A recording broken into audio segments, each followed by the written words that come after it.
Abyan may nga adlaw sa imo dira, kag kamusta ka? Kabayan Ginoo naga-aman sang imo panguna-una kag tagipusoon sa pagpamati sining malipot nga pagpamalandong sang iya bala nga pulong nanungod sining gitawag naton kaminyoon o kon pagpangasawa, pagpamana ang pagtukod sang pamilya. Diri sa Henesis Kapitulo 2, versikulo 24, ari mabasa naton abyan ang nanungod sining Biblianhon nga kaminyoon o kon pag-asawahay. Busa bayaan sang lalaki ang iya may kag ang iya iloy, kag magahiusa sa iya asawa, kag mangin isa sila kaunod. Ang balaan nga kasulatan nagatudlo sa aton sang pagkamatarong kag pagkabalaan sang marriage, sang pag-asawahay o kon sang ginatuwag naton nga kaminyoon. Ari diri ang tatlo ka butang nga nagakatabo sa panahon nga mag-asawahay ang lalaki kag ang babae. Ang unang nga bahin sa sini nga bersikulo, busa bayaan sang lalaki ang iya amay kag ang iya iloy. Ginatawag naton ini nga independence, maturity, growth. Kag ikaduha, kag magahiusa sa iya asawa. Diri ang ginatawag nga integration sang personalidad, sang mga inagihan, eksperyensya sang lalaki kag sang babae. Magkilalanay sila, maghibalo, angkon sila sang kasayuran nanungod sa isa kag isa. And then ikatatlo, ari diri ang paghiusa nga sila isa, mangin isa sila kaunod. Ari diri ang ginatuwag naton intimacy. Amoy ni ang tatlo ka mga elemento sang Biblianhon o kon Kristohanon nga kaminyoon. Sa aton pungsod nga Pilipinas, kag bisan pa dito sa for example sa Amerika, ginahimo nga ang pag-asawahay mahimo nga publiko. Sugod diri sa aton, sugod sa ginatawag naton pagpamalay. Bag-o na lang man na karon nga ginapubliko, pakita gid sa publiko ang pagluhod sang lalaki kag pagpakita sang iya usually diamond ring nga ihatag sa babae, and then maghambal siya nga, will you marry me? Sa akon nga paglantaw, daw hindi husto nga metodo ina. Ang maayo kung tani, ang lalaki magasiling sa iyang nubya o kon sa iyang sweetheart, will you marry me? Kag sa magsabat ang babae nga, yes, I will o I do. Dito siya magaluhod, kag dito siya magakuha sa iya bulsa sang sing-sing nga diamante siguro, kag amo na ihatag niya sa iya nobya. Kay magaluhod siya kag magapakita dayon sang iya diamond ring sa isa ka babae nga iya nobya, kag amo pa paghambal niya, will you marry me? Daw ang presentasyon amo ni, daw ginabakal ang huo sang isa ka babae pinagi sa paggamit sang diamond ring. So amo ni nga akon nga suggestion, will you marry me? Pagsiling sang babae nga yes, amo pa pagluhod sinang lalaki kag magkuha sang box na nasulod man dira ang diamond ring. Gusto sang tao nga pahibalo sa publiko ang iya handom kag katuyuan sa pagpangasawa. So, sa aton karon may ginatawag pagpamalay.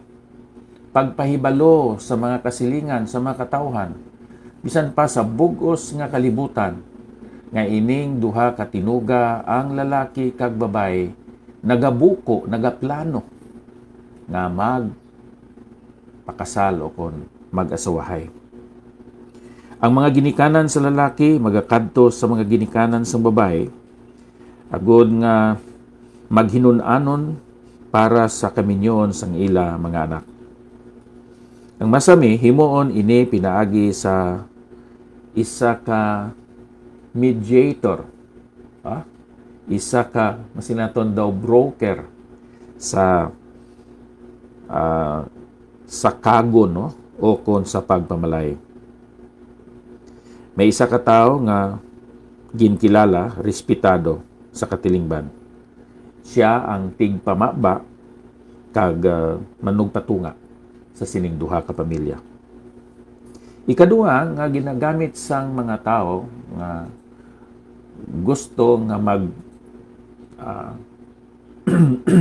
magpakasal kag bisan pa sa pagpahayag sang ila pagpakasal. Amo ining ginatawag naton marriage contract o kon kontrata sa kasal. Marriage covenant. Ang kasuguan sa pungsod nga Pilipinhon naga-isyu sini kag ang duha ka tinuga nga nag-asawahay kuha sang lisensya sa civil registrar kag ipahibalo sa civil registrar ang palabuton nga kasal. Pinaagi sa pagpapilit sini dira sa opisina sulod sa napulo ka adlaw. Sa sini nga paagi abyan may baluan nga ang babae kag lalaki pasugot nga sila mag-asawahay. Then ikatatlo, hindi lang pamalay, hindi lang ang marriage contract or covenant certificate, kundi ang seremonyas gid sa kasal. Ang adlaw sa kasal pagahimuon sa tubangan sang duha o kon madamo nga mga saksi. Ang usually nga ginahimo ang pagkasal dito sa simbahan kay daw ang sa akon nga pagtanaw ginapahayag sa kabalaan kag sa katarong sa sini nga relasyon. Ang pagbiya sa mga ginikanan, ang pagtukod sa lain nga pamilya kag legal nga buluhaton sa pagpahibalo sini sa iban. Amo ang importante kaayo nga bahin sa kaminyoon o kon sa pagpakasal. So amo ini abyan. Kabay pa kuntani ining kostumbre o kon sinaton tradisyon nga matarong kag balaan. Himuon ini sa mga manugpakasal ang pagpamalay, ang pagpirmahanay sa tubangan sang mga katawhan. May ara civil wedding, may ara religious wedding, kag nga para sa iban ang kasal subong isa ka tradisyon sang mga indigenous people ginatahod, ginarespeto ina kag ining seremony sa kasal. Kabay pa kuntani nga aton ini pasidunggan ang kaminyoon, ang pag-asawahay. Tungod kay ginplano ini sang Dios sa mga tao, babae kag lalaki. Ang ikaduha diri integration, ang pagkilalanay sang duha ka tinuga, babae kag lalaki, ang paghangop sang kaluyahon, ang pagbaton sang masubo, makahuluya nga inagihan sang isa ka babae o kon sang isa ka lalaki. Kag indi na ini sulit-suliton sa mga istorya nga magapakanubo sang pagkilala sang isa ka babae sa iya kaugalingon o kon sang lalaki sa iya nga kaugalingon. Kinanglan may paghangpanay, may paghirupay, may pagbaton sang mga inagihan sang isa ka tinuga na nga nahimo asawa kag nga nahimo nga bana. And then amo ina ang kasal, ceremony sa kasal, kag didto pa ang paghiusa sa lawas sang isa ka lalaki kag sang isa ka babae. Ang masubo kay naghiusa na sa lawas kag nagbusong kag amo pa ang pagpakasal. Ang sequence nga ginahatag sang Balaan Kasulatan, the man shall leave his father and mother, independence, and cleave to his wife, integration, and the two shall be one flesh, intimacy. Hindi ini pagsulion kay mangin kabangdanan ini sang pag-ilinaway, sang hindi husto nga paghangpanay kag pagbaton sa personalidad sang pagkatao o kung pagkababay sang asawa kag nga mangin kabangdanan ini kung kaisa sa ilang nga pagbulag.